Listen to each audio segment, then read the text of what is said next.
Ladies and gentlemen, welcome back. You all know the expression, save the best till last. I think we managed to do that, and some this time round. Please come in if you can see it. If there's a gap, please squeeze in and take a seat. I've got to say that for me, putting together these programs can be quite a job. A lot of people who'd like to come along are unavailable because it's a very busy industry, and those that you least expect are going to say yes. Once in a blue moon say they will, and such is this session. Simon Rogan is one of the busiest chefs in the UK, if not on the planet at the moment, with his budgeting empire, and for him to say yes, he'll come and do this, I think is an absolute treat, and I'm sure you'll all agree at the end of this session. So Simon, welcome. Thank you. And I wanted to start the interview by asking you about what inspired you. Where were those early roots that got you involved in wanting to become a chef and work in the kitchen? Well, I was born or grew up in a fairly deprived area in Southampton, my home city, to a one-parent family back in those days. So it was a little bit scorned upon. So I was living with my gran and my mum in a house on this estate called Shirley Warren, which is I look back with a great amount of fondness actually as a child. But when my mother did actually get married to my father, he actually worked in the fruit and vegetable markets in Southampton. So I always remember going down to the markets and waiting for him to finish work, sitting on the pallets and watching all these forklift trucks bombing around, loading up the lorries to go to the port for the ocean liners, or taking out to the various suppliers throughout the south coast. So there was a certain smell about it and a buzz about it I always remember. And one of the perks of his job was he used to come home each week with a big bag of goodies from the market, and they're all things that back then were never heard of, like star fruit and pawpaw and mangoes and stuff like that, stuff you couldn't even get in the supermarket. So they used to sit in the fridge, and I used to go in every day and just stare at these ingredients and not have a clue what they were and what to do with them. So I suppose that ignited a little bit of an interest in me, and I don't like to see waste, so it just get thrown away each week. So I sort of like sort out ways to use them and what they actually were. And I developed a real interest in cooking. I used to cook the family meals. My mum was out to work as well, so it's coming from school and make, nothing too extravagant, bolognese, curry, stuff like that. It got me into cooking, and I really enjoyed it. So that's where it all started, and probably didn't realise what I could become if I really put my mind to it. So yeah, sporting career was never going to happen, really. Didn't you have trials for one of the then first division sides? Yeah, I mean, I was wanted by my hometown club, so Southampton, and I'm a Chelsea fan, so I wanted to play for them. So I got rejected by them, but then I was offered terms by Fulham, so I could have gone on. I don't know how long I would have lasted. Probably got rejected by them after a few years as well, but. To be quite honest, rugby and tennis were the sports that I excelled at the most, and for that you've got to have a real discipline and lots of practice sessions, and then obviously I wasn't up to that. So. And in rugby you need to be a little bit uglier. Yeah, well, there was no money in rugby at the time, so that was a no-no. So it was a purely amateur sport, so I didn't see any future in that whatsoever. Okay, so in your early career days in the restaurants, you worked under a number of well-known chefs then, and still well-known chefs now, including one or two have passed on. Who did you work with, and what did you learn from these people? Well, I started off with a guy. I suppose you learn the most when you're on your apprenticeship, because you are basically learning how to cook. So when I finally broke away from the Greek restaurant cooking kebabs and chips, because I wasn't very good at college, opposed to the people in my class that were working in really good country house hotels, I found myself a job in the New Forest working under a guy called Paul Norman, who gave me a 3.5-year apprenticeship, and he'd been at Soy for 15 years. So you can't get more classical than that, and he gave me the most amazing training. So learning-wise, he probably was the one I've got to thank more than any other. Obviously, then I went off to work with different people. To work with JC Novelli over an 8-year period. He sort of taught me more about being a restaurateur, and obviously he's quite a celebrity in the way you work the media and the press. So working for Marco was all about, you know, standards and the perfect dish. Keith Floyd, that was all about, well, the fun of it all, and don't take it too seriously. It can all be fun. And then probably the finishing school for me was Alain Sondron in Paris. A 3-star in Paris is probably the ultimate place to work. That taught me more about precision and the way a large kitchen works and produces the standards day in, day out over a long period of time. So I've always chose my career very carefully and taken little bits from each one. So a lot of your time was working really in the southwest, around Southampton. I know the New Forest and places with Jean-Christophe Novelli and all in that neck of the woods. Then you went to Paris for a while, for 2 years. Well, I came to London first, worked in London for quite a bit, and then back with JC down in Devon, and then back to London again. So, I'm typical chef, a bit of a nomad existence, we're going from job to job. So, but mainly in and around London from the age of about 21, I would say. Yeah. And then suddenly you've gone to the other end of the country, just about by shutting up shop, going up to the Lake District, Cartmel, wonderful part of the country. Yep. Tell us about that. How did that come about? Well, after sort of going my own way and becoming a head chef and working for myself, I'd never quite found the right employer that matched my ambitions. I think I was always destined to work for myself and to be my own boss, to get to where I wanted to be. And I never forget that my last job of employ was working in a restaurant just outside London near Croydon. And once again, we'd established a great restaurant, we had a superb team, but certain disagreements led to me sort of, quitting and vowing never to work for anyone ever again. So I went about looking for a restaurant. Took me 2.5 years to actually fulfil that dream. So lots of temping while I was looking for somewhere. And where were you looking? Well, I was looking Hampshire, New Forest area, because that's my neck of the woods. Penny, my partner, is from West Sussex, so she wanted West Sussex up to Brighton, Surrey. And then we ended up in Cumbria, which was not what we expected. How did that come about? How did you get to the place? We had a project in Brighton that was that we were going through with, but it started to hit the rocks, and as that sort of happened, someone contacted me that knew of a project in Cumbria. Well, it's purely by chance, actually. The guys that owned the freehold at the time couldn't find anyone to rent it off them. It wasn't a restaurant; it was a former smithy. It was an antique shop being turned into a restaurant, so it was nowhere near finished when I first looked at it. So they basically contacted a recruitment consultant, out of the Caterer and hotel keeper, actually, funnily enough. Just went like that and found the recruitment consultant, and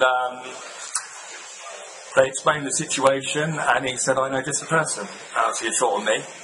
And he told me on a telephone conversation, I was like, "No way! I don't even know where is that? I have no idea." And it was a bit looking at the map. Oh, yeah, it's a bit far north than what we really want to go. And then, sure enough, the restaurant in Brighton fell through, and there was nothing else on the horizon. So I just took a chance and left the south coast where I was living at the time. on a rainy 5 o'clock rainy morning, arrived in Cumbria at 10 o'clock, had a meeting with the guys. They sold me a vision, what it could become, about the surrounding area, and how they thought it would be a success.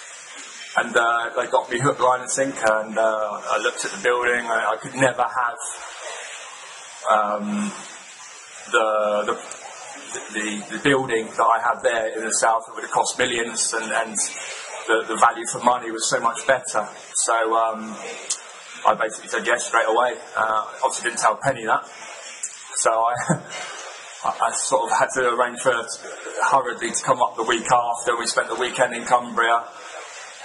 She still wasn't sure, but she believed in me, and she knew it was my dream and what I wanted, and she backed me and said, yeah, let's go for it. So that's how we ended up there. Had you signed anything at that point, or you had said yes? A verbal No, agreement? it's a verbal thing. No, God, no. I would never have signed anything without asking her first. But I was pretty confident she'd come round, and we took a massive risk going there, and that was the first one. And then we took another massive risk, the style of the concept that we had. So we had 100% belief in what we could do, and confident we could make it a destination restaurant, which we had rooms, which was a very important fact. If we didn't have any rooms, then I probably would not have taken it on. I wanted to ask you about this because I think it was a huge risk. I remember when you did it. I remember reading in the Caterer and other trade press about, this fantastic chef has now decided to turn his back on London and the south and go up and work in a farming community just about, which even in the lakes isn't the most popular of places to go to, let's face it. Well, it was doubly bad because when we arrived it had just come out of foot and mouth as well. Yeah. So the overall impression or sort of attitude there was quite depressing, and rightly so. It must have been terrible to live in that area at that time with what was going on around you. So, it was a massive risk, and we had 100% belief in what we could do. So I suppose we're putting aside all the accolades and everything that's happened in our careers. I think the biggest achievement is to take this sleepy little village in Cartmel in the way it was at the time, and then now it's one of the most famous villages in the country, if not the world. So we get mentioned all over the place. So that's down to the people that are there as well. It's not just us. It's not just Lonclume and Rogan and Company and the Pig. It's Martin Gott, the cheese supplier. It's David Unsworth, the microbrewery. It's all the village have really picked up their game, and everyone's had a part to play. But obviously we were the catalyst, so we feel very privileged to be a part of it. Okay.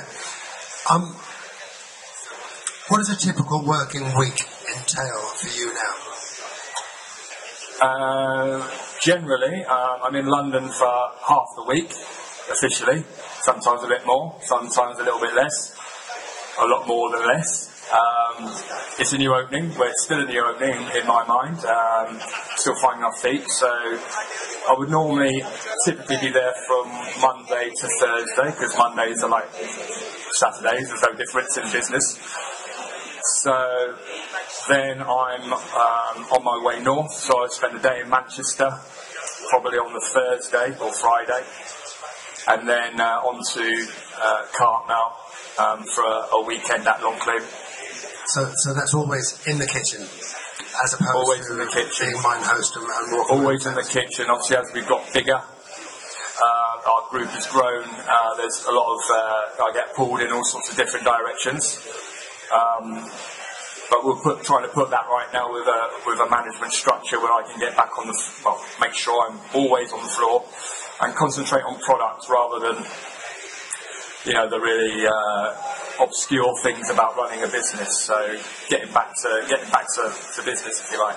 Okay, and the history of this is that once Lonclume was up and running very successfully, you then took tenure, if you like, at the Midland Hotel in Manchester, and you had two restaurants, yes, Mr. Cooper's and the French. The French, yeah. And then once they were up and running very successfully, the opportunity to go to Claridge's and take over the the former Gordon Ramsay restaurant space is something you signed up a 10-year deal with.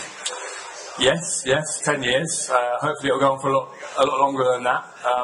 That was the reason for the name Ferrer, and not using my name in the actual restaurant address. Mayborn, the hoteliers, wanted to control the IP, and we both felt that we want to create a legacy, something that will go on for many, many years after I've hung up my apron, and for someone to come in after me and hopefully take it even further. So, I think that was very, very important, and they were very happy with the way things have gone so far. It's a very, very busy place. It's a fabulous place. I don't know if anybody's been to Ferry yet. You have, yes, and you're still smiling. I can't blame you. It's a fantastic, fantastic restaurant, not just in the quality of the food, but I think also the interior design is something very special as well. Yeah, it's a pretty amazing address, and it's quite funny the way things have worked out, because I had an idea of how I was going to impose my will on the customers and on the dining room and on the hotel, and it hasn't really worked out that way. I've had to adapt myself to different conditions in London, different climate, different everything. So the food style has changed. It is very different to any other of the restaurants that we have, and it is a massive financial business where there are massive targets to make. So the dining room needs to be full at all times. So I have to come to adapt to make sure it is full at all times. Okay, and your commitment at the moment is to spend the first 3 days of each week there. So we're doubly grateful to you for being here on one of those days, I guess. Thank you. Well, I've got to get back for dinner, so yeah. Okay. Everybody in the audience is in the industry, and you'll know that it's a hard-working industry. If you want to succeed, you have to put the hours in. But I wanted to ask you, with those 3 business ventures and the various bits around the outsides, how much time do you now have with family and at home? Well, that's the downside, of course. My partner, and I have a 13-year-old son that lives with me as well, so I don't really get to see them as much as what I want at the moment. But this is for the future. So everything we do now is for the future, and it's not so bad. In each area where we have a restaurant, I do have a dwelling, so we can sort of rendezvous up in certain areas. So my son goes to school on the south coast, which makes things even more complicated now. But we do move around and sort of meet up in different areas. We don't really have one home anymore. We have 3, so it's not so bad. And time flies, and in 5 or 6 years' time, maybe I can throttle back a little bit and spend a bit more time with them. But you've got to seize your moment while it's there, and do as much as you can, and hopefully one day you've done your bit, you've left your legacy, and you can take it easy. Do you think, Simon, that you will build the empire further? Yeah, I mean, we see 2 new openings this year, so we're closer to actually finalising them legally. So can you tell us anything about them? Areas? There'll be another restaurant in the Lake District, a little bit further north than Cartmel, sort of in the Windermere area. So we're looking to do a Mr. Cooper's style restaurant there, big 100-cover brasserie. That's sort of become your baby, the Mr. Cooper's concept. It has, yeah. I mean, I really enjoy it. Can you tell us about Mr. Cooper's first, so we have an understanding as to what it is? It's been embraced by Manchester, incredibly well. And the reason why is quite unlike any of the restaurants in our group. It's all about food from all over the world. So, we can have a bit of pasta on the menu. You can have some Chinese influence, some Indian, some North African, some Greek. Obviously, there's always going to be some Greek influence from my roots of my first job. And it's sort of like the gloves are off. There's no rules. So I really like eating food like that. And I really enjoy designing food like that. And I think it's the easiest concept that we can roll out and grow on. So I don't think I'd be looking at any more top-end restaurants. I think three is enough in Montclair, the French, and Ferrer.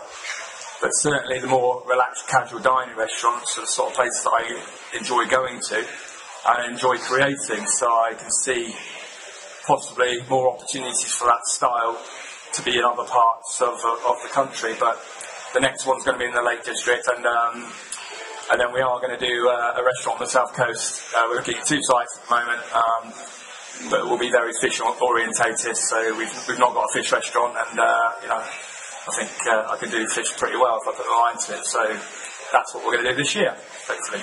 Rumour has it you can, yes. Yeah, maybe. Can I ask you about the restaurant industry in general? How do you feel it's shaping up at the moment? Do you think we're global leaders in the restaurant industry? Do you think it's struggling? Do you think there are things that need to be addressed? From the experience of my restaurants and the restaurants I visit, I think we're in a really great place. I think obviously the chefs of my generation now are spawning more chefs that are coming through.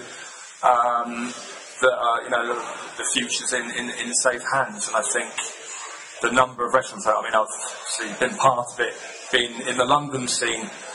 The number of restaurants that are coming and opening in London, it's a very exciting time, I believe, and all different styles, people from all over the world. I mean, the guy from, I don't know what his name is, from Tokyo's Son, the sushi guy. He's closed his 3-star in Japan. He's come to London to have his restaurant in London. I mean, that's pretty incredible. So there must be a reason for that. So I think it's quite an exciting time to be in the industry. I think our best restaurants now can stand head and shoulders with all the great restaurants in the world. And still a bit of work to do right the way down the chain, but to try and catch up with the history of, say, France and Germany and Spain. But I think we're in good shape, and I think we can really push forward. Yeah. I know that you're an advocate of fresh ingredients, of organic ingredients. That's the restaurant you had for a short period, when you had the equivalent of a pop-up, when you had a lease for a couple of years in London, Roganic. Is there anything else? Are there any trends coming into the restaurant industry that you think are worth keeping an eye out for? No, I mean, I get asked this question every year, and it's always wrong. It's always wrong. So I think it's so diverse. I don't think there's anything that stands out. We've had the burger phase, we've had the sushi phase. I mean, there's all sorts of things that goes on, but I think every area of the industry is strong. I don't really see anything really striking out. Obviously, quality, simpler dining, more accessible dining, probably. The use of the words fine dining being redefined, because I don't think that's got that much of a future as a stuffy entity. So I think there is a lot more discerning people that want to be a bit more relaxed and in a more livelier environment, should I say. Okay, now Ferret is a big operation. Can you just explain how big it is in terms of the kitchen, the staffing? Well, we started off in May with 47 chefs working 7 days a week, I might add. And how many covers in the restaurant? We seat 90, but then we relay. So I think the most we've ever done is 165 of a dinner service. We average around 100 to 120 for lunch. So on average, probably around about 250 to 300 covers a day, 7 days a week. And although we closed the second week in January this year, we've been really, really busy in January, so I don't think we'll be closing next year. So it will be a 365-day operation as well. So when you look at those numbers of chefs and holidays and sickness, it's not that many. But we have about 100 people in the restaurant in total, when you take into account kitchen porters and front of house staff as well, and admin staff behind the scenes. What makes a good kitchen team? Well, it's leader, I think, obviously. A happy team, obviously. A happy team that's not overworked, they've got to love what they do, and coming to work in the morning is not a chore. we have a real passionate team which will walk over hot coals for the product and for what we do, and that everyone's 100% has 100% belief in what we're doing.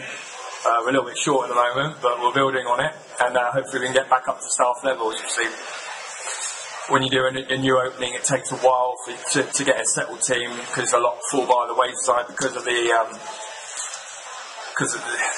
they suddenly realise about the hard work and the standards that have to be kept. So, it's probably not for them. But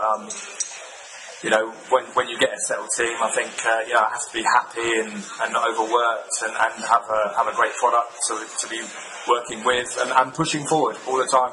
Always feeling that they're going to work, going to learn something new each day, and you should never stop learning. And going back to your early days, you were being mentored, whether you knew it or not, sometimes by the likes of Jean-Christophe Novelli and Marco Pierre White. Are you now mentoring yourself without actively knowing it? You're pushing people on to their own careers? Absolutely. I mean, the big part of our, the success of our company is the people I've got working for me. Obviously, Mark Birchall, he's the group head chef for Longcombe and all the northern restaurants now. So he's been sort of pushed into a management position. Tom Barnes is now the head chef of Longcombe, reigning Ruth Scholar. So they're two very talented guys. Sam, who runs the restaurant there as well at Longcombe, Sam Ward, a central member on the service side. He's going to be moved into a service role for the whole group as well. So I'm trying to keep the guys and give them career progression, but keep them within the company. And we've got Adam Reed and Dan Cox at the French and Ferrer, respectively. And then, the two Gareths at Mr. Cooper and the Pig. And actually at Rogan Company, they're all really, really talented people that, hopefully for me now, last year was probably a bit of media overkill with Ferrer opening, and probably people sick to the death of seeing things about me. So I hope to take a bit more of a backseat role this year and try and promote them a bit more, and to show people that the company is in safe hands with or without me. I wanted to lead on to this question that you just mentioned, that you seem to think that perhaps people in the media. Not people in the media, but the public have had enough of you. They've seen an awful lot of you in the last year, and you're going to take a backward step and keep out of the media limelight. But you also said during the early stages of Ferrer that you felt you had been slightly unfairly treated by certain members of the press. Can you go into a bit more detail about that?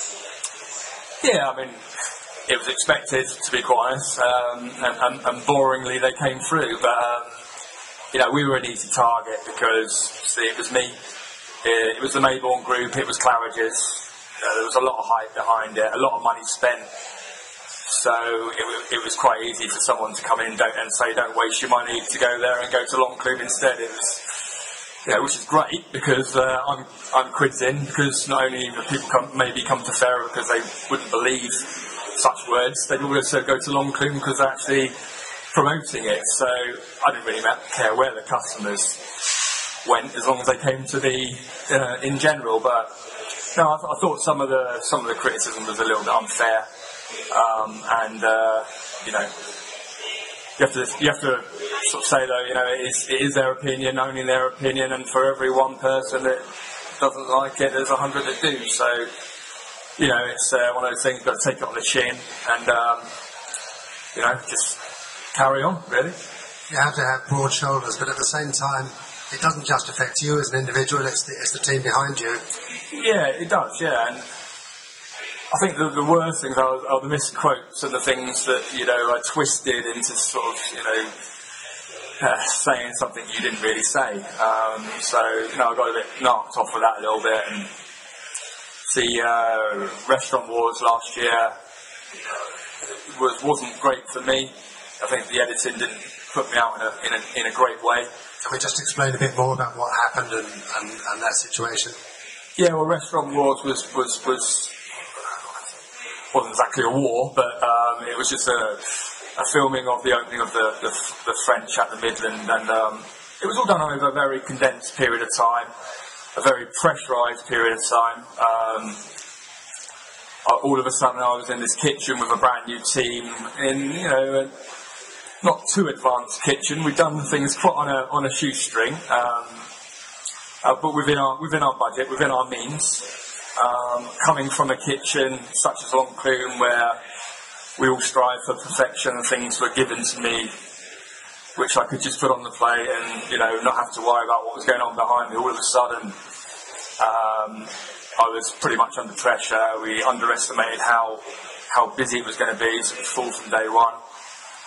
Working in a new kitchen that wasn't quite, to our standard at Long Clune. And we lost a few staff in the beginning. We only had 7 when we started.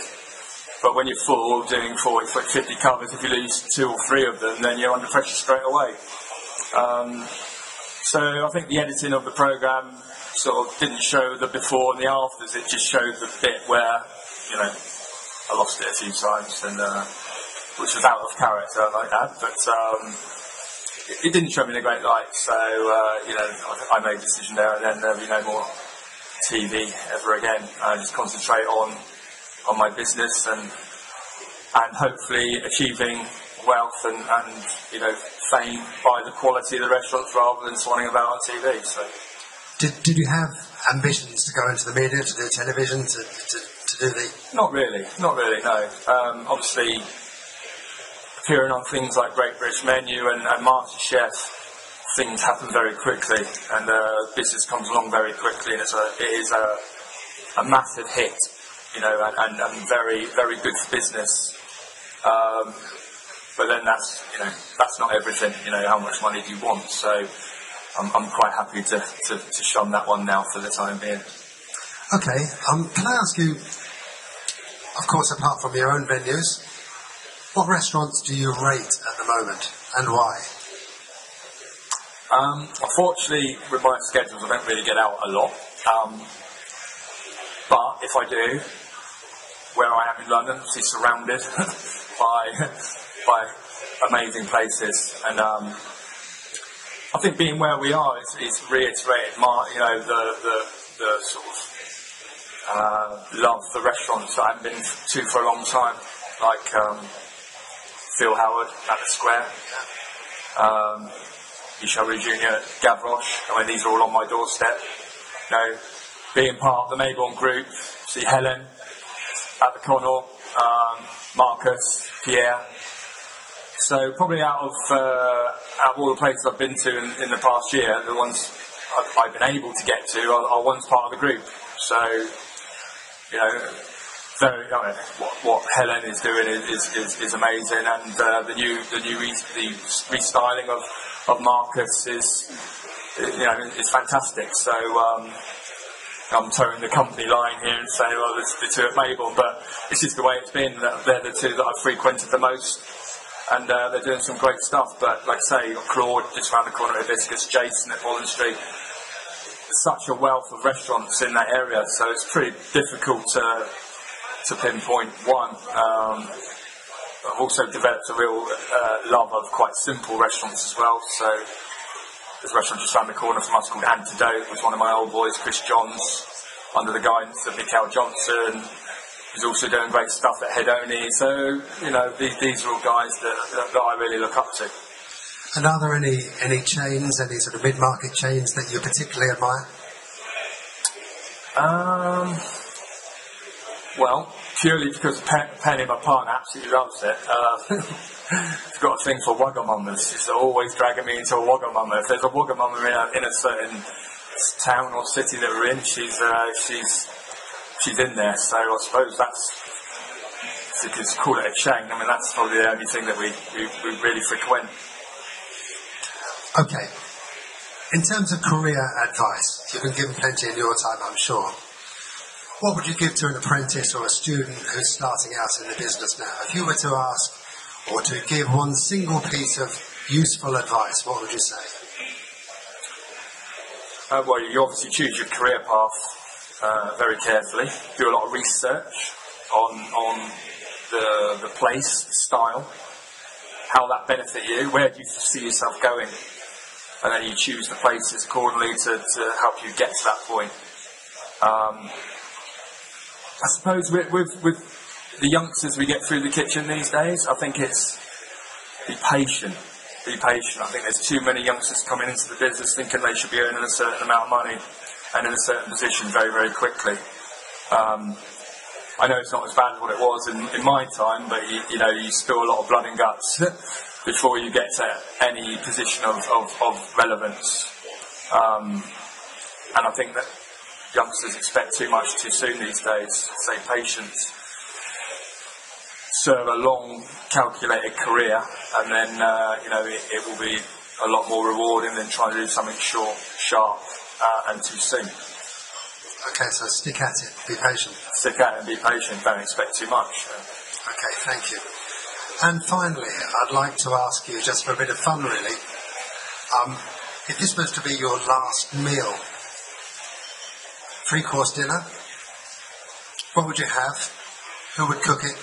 And who would be joining you for the meal? Who would cook it?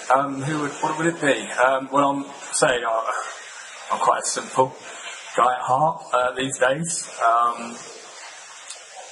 I suppose my main course would always have to be a roasty. I love roast dinners. Good cooked roast dinner. You can't beat that in my mind. Beef, lamb, all of it. Yeah, all of it. Keep getting asked, lists of favourite foods or worst foods and stuff like that, and I can honestly say I like everything. I mean, even my hatred of okra now is dispersed, and I do eat that as well. So I suppose for a starter, to get around that, I'd probably have the good old hors d'oeuvre trolley. It's a bit of everything. So, a bit of the prawn Mary Rose, avocado, smoked salmon, pate, just melon, the whole lot, whole shaboodle. And then dessert, good old trifle, I reckon. Nice trifle, can't beat a trifle. So pretty English, really. Pretty English, yeah. Okay. Basic, yeah, I know. Who's sharing this with you? Well, over the past 9 months, we've been very lucky to have certain guests in the restaurant. So I would say one would be Liam Gallagher. So he is everything you'd expect Liam Gallagher to be, but he's got an amazing knowledge of food, funny enough, which I was very, very surprised about. And obviously it'd be a good laugh. And then I'd say I was fortunate enough to cook for the Prime Minister down the street a couple of months ago, and he's, to me, was surprisingly down to earth, quite funny, and I'm sure he can come out with a few stories about world affairs. And I probably think the third one would have to be Brad Pitt, because if I could ever come back as anyone, it'd probably be Brad. Because he's got everything in him, like the looks, the talent, you know what I mean? He's just an amazing human being. So obviously they would then bring their partners. So they bring Angelina. Can't be bad, can it? Obviously, David Cameron's Samantha. Of course, yes. Samantha, yeah, she would come. Sam Cam, yeah. And it's Lisa, I think it's Leah. So I'm not sure how they get on. Probably not at all. But they're probably the three. And obviously, I think a good fun person that could get that would be good old Keith Floyd. Of course. At the stove, yeah. Absolutely. Simon, thank you so much for coming along. It's been fantastic talking to you and hearing what you have to say. No problem. Simon Rogan, thank you.